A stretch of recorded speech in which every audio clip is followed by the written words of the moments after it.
One of the things that you can, I think this heightens the meaning in your life, is to try to do difficult things, right? Aim high.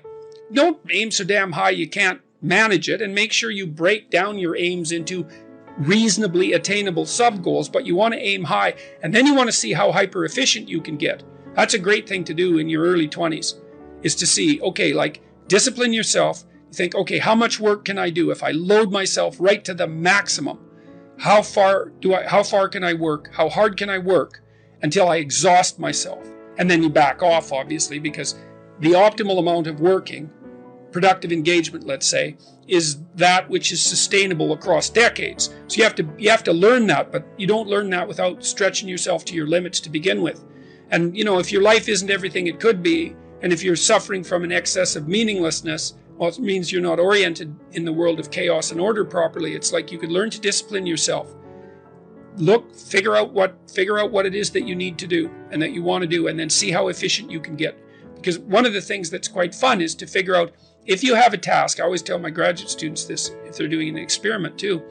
If you have a task that you have to do, it's really interesting to spend a few minutes, sometimes hours, depending on how long the task is. See if you can figure out how to do it from 5 to 10 times faster.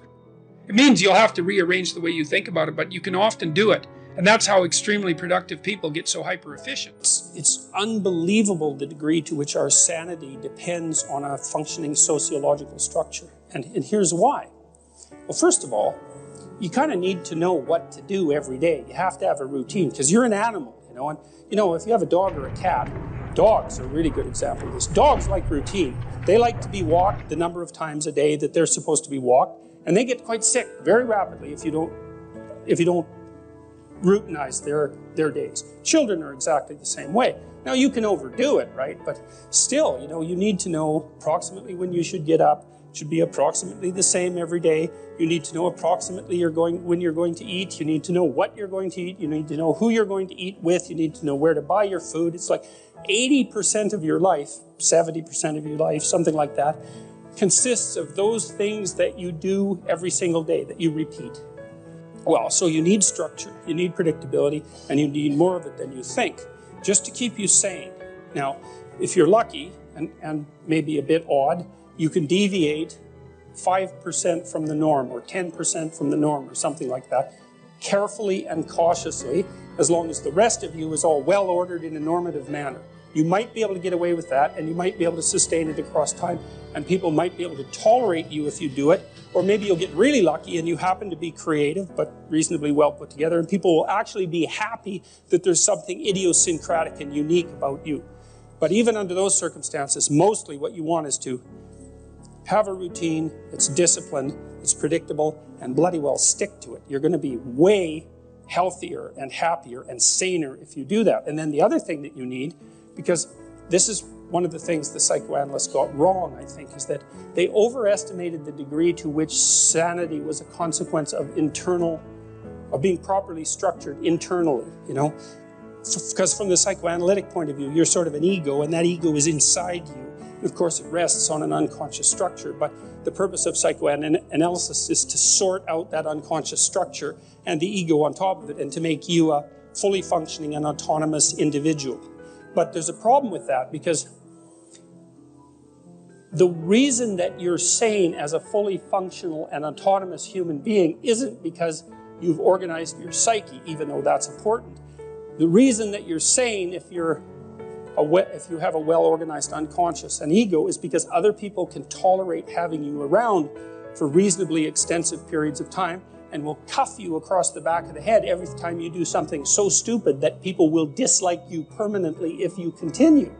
And so what people are doing to each other all the time, just non-stop, is broadcasting sanity signals back and forth, right? It's like you smile at people if they're not only behaving properly, but behaving in a way that you would like to see them continue to behave. You frown at them if they're not, you ignore them if they're not, you shun them, you roll your eyes at them, you manifest a disgust face, you don't listen to them, you interrupt them, you won't cooperate with them, you won't compete with them. It's like you're blasting signals at other people about how to regulate their behavior so frequently, well, it just makes up all of your social interaction. That's why we face each other, and we have emotional displays on our face, and we're looking at each other's eyes, and we know as much as we can about what's going on with each other, given that we don't have immediate access to the contents of their consciousness. And so partly what you're doing with your routine is establishing yourself as a credible, reliable, trustworthy, potentially interesting human being who isn't going to do anything too erratic at any moment. And everyone else is around there tapping you into shape, making sure that that's exactly what you are. And that's how you stay sane. And so what happens to people too, if they don't have a routine and they get isolated, is they start to drift. And they drift badly because the world is too complicated for you to keep it organized all by yourself. You just cannot do it. So we outsource the problem of sanity. And it's very intelligent that we outsource the problem of sanity, because sanity is an impossibly complex problem. And so the way that we manage the incredibly complex problem is we have a very large number of brains working simultaneously on the problem all the time. Let's say I was dealing with a client, and maybe that was somebody who, say a man, 35 years old, he still lived at home. So he's too dependent. His room is a complete bloody catastrophe. And, he's living like a bratty 13-year-old. And that gets pretty ugly by the time you're 35. And he knew it, and I'm sure his mother knew it. Although, obviously, she put up with it, which was probably her mistake, at least in part. But maybe we decide, let's start by cleaning your room. And so as a cognitive behavioral psychologist, you engage in a process called collaborative empiricism. And that's partly to solve the problem that you described as, well, how do we know we set the right goal? Well, you say, well, go try it. And just watch yourself like you don't know who you are, and come back next week and we'll see how you did. And maybe, I remember this one client, he came back and he said, I went and got the vacuum cleaner from the closet, which is something I really never done. And I put that vacuum cleaner in the doorway of my bedroom, crossways, so it blocked the doorway. And then I just walked over it for a whole week. And he was completely nonplussed at his own intransigence. And look what he did, He was so resentful and so angry that he, instead of vacuuming his damn bedroom like he planned, he just stuck the vacuum in his own way and then martyred himself over it every day for a week. It's like, okay, then we're starting to get somewhere with the whole you living at home thing here. And so, that was too high a goal for him. And you say, well, how do you know that? It's like, well, he didn't do it, did he? So then what you do practically is you say, well, how about you bring that vacuum cleaner into your room this week, and that's your whole assignment. And just watch what happens when you bring it in. Watch the fantasies that flicker in the back of your mind as you live out your resentment at your therapist for daring to make you bring that vacuum across the threshold of your bedroom. And so if people catch those fantasies, that's quite the bloody nightmare and quite the revelation to themselves, I can tell you, because you have to be one angry person to put a vacuum cleaner in your doorway and walk over it every day for a week. And so then we get somewhere. It's like, okay, now we're getting to the bottom of things, but maybe the next week he'd come back, with the fantasies at hand and rather shocked as a consequence, but the vacuum cleaner was then in his room. And so he broke the threshold there, and then maybe all he could do was sort out a drawer or half a drawer, something like that. So what you do is, you pick a target that you think is probably reasonable, and you can negotiate that with yourself. You cite a tired brain, foggy thinking, as the reason to stop answering questions or giving a talk. How do you combat this while working or writing daily?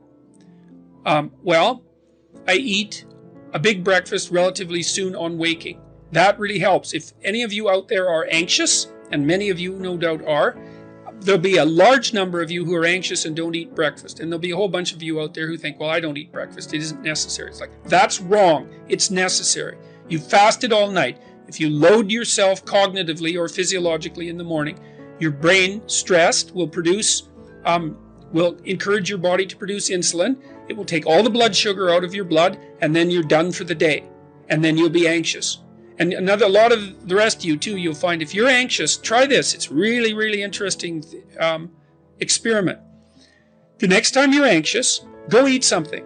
Eat some protein and fat would be best. You could have cheese and crackers. I'm not a big fan of carbohydrates, but whatever. Eat whatever you're willing to eat, but make it solid. Don't eat a peanut butter, or don't eat a chocolate bar or something sweet.